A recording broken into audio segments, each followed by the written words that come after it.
じゃあちょっと続けさせていただきますと、おそらく、おそらく、おそらく、ボンバーアトミック原子爆弾によって我々は初めて人類が一つになったという意識を持ったと思うんですね。そしてそれ以降我々っていうのはおそらくその非ヨーロッパ世界の人間です。おそらく初めて終末という意識を持ったと思うんですね。それでナンシーさんは、デクロージョンデコンストラクション・リュク・ギシチャニスムという本を書いておられるし、それからおそらく長い間そのキリスト教によって隠された時代の根本的性格っていうのを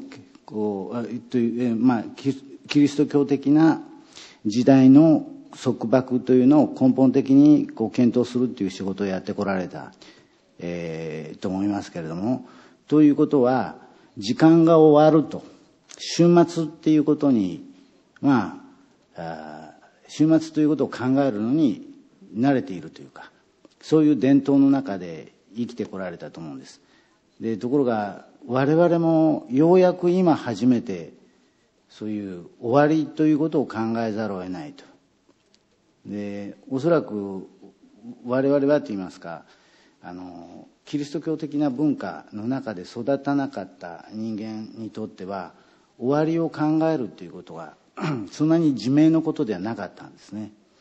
でそうすると今まず人類が一つになり、そしてその人類の一つになるそのユニフィカションというか結びつきっていうのが多様な形でもはやこの解きほぐし得ないほどにできてしまって、そして我々も終わりということを意識するようになっているわけです。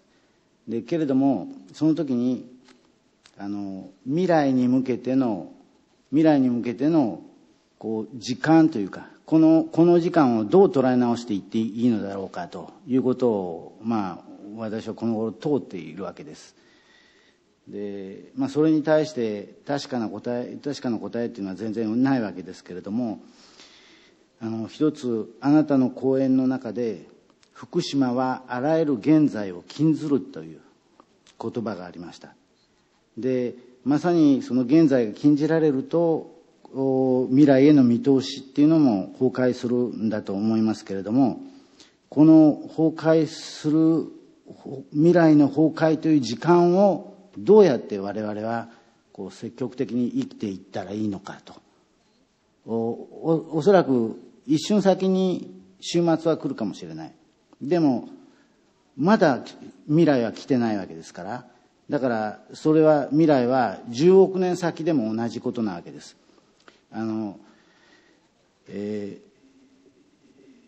タルコフスキーの映画のタルコフスキーのストーカーという映画がありますけれども、そのストーカーの原作を書いたストルガツキー兄弟が世界終末10億年前という小説も書いてるんですね。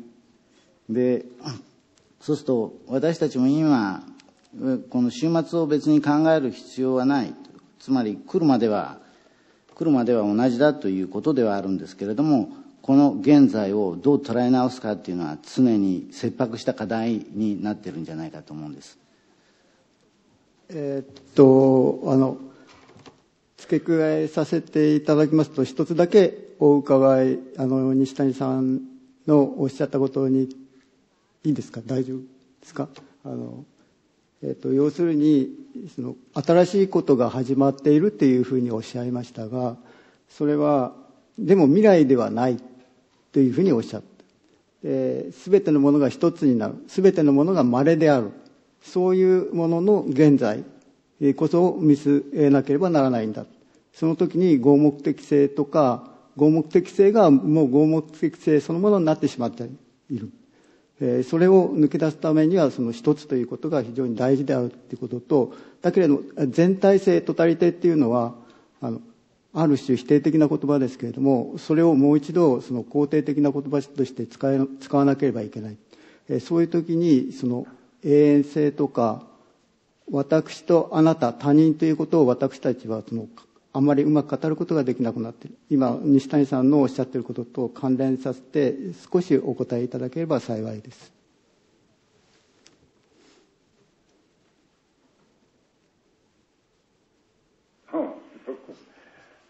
Non, je réagissais à ce que disait Osamu Nishitani en disant non, c'est pas la fin du monde n'est pas dans 1 milliard d'années. Non, non. La fin du monde, elle est là, nous sommes dedans. Nous sommes dedans.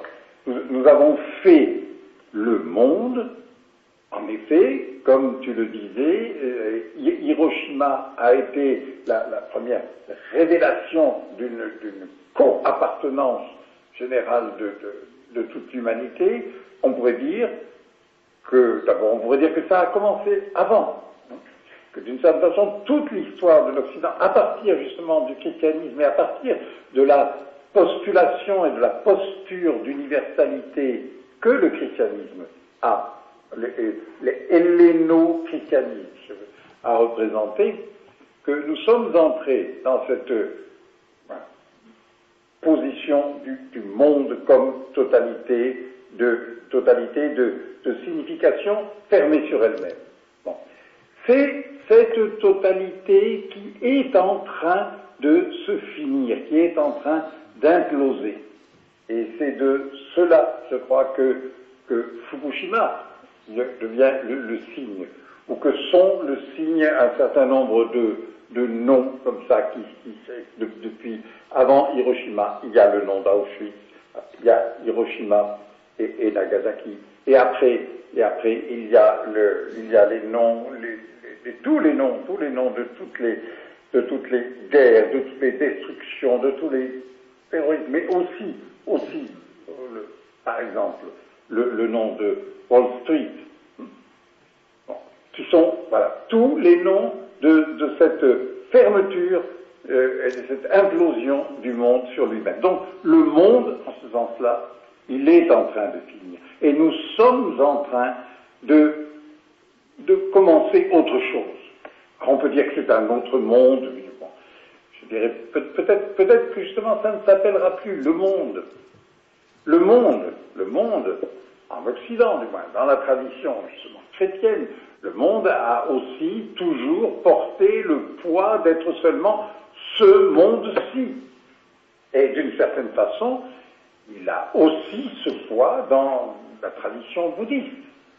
Ce monde-ci, ce monde sensible. Nous pouvons peut-être commencer à deviner, à pressentir que nous entrons dans autre chose.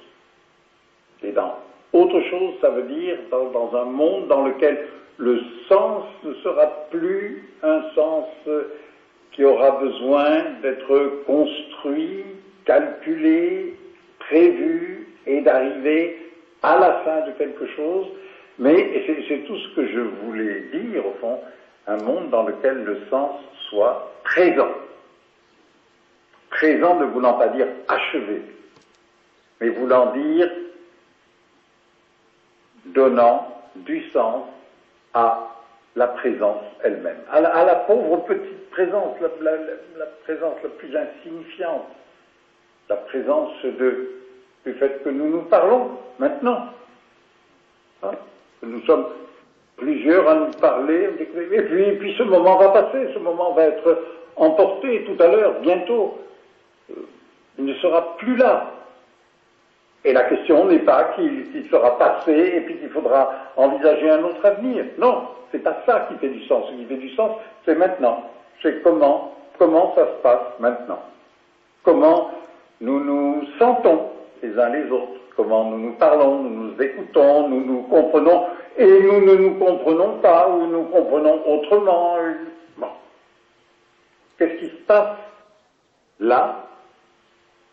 La question n'est peut-être même pas de le dire, pas de le nommer, pas de dire ce qui se passe, c'est c'est je ne sais quelle signification de l'humanité, de l'histoire, non. Et c'est plutôt, sans mots pour le nommer, qu'il se passe quelque chose. Et en même temps, bien entendu, nous savons dans quelle tâche nous sommes pris, par quelle tâche nous sommes requis. Il faut trouver un avenir pour l'énergie dans le monde. Bien sûr, il le faut.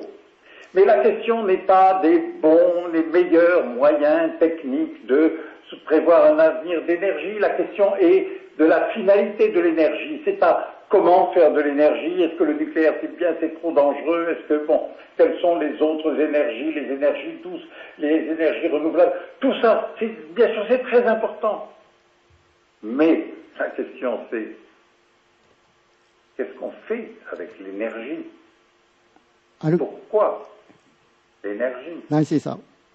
Et l'énergie que nous sommes, nous. Et l'énergie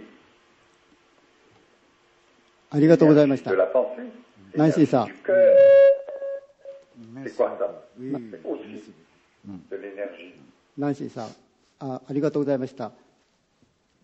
すいません、時間がちょっと足らないものですので、また後でお話しする機会があればと思います。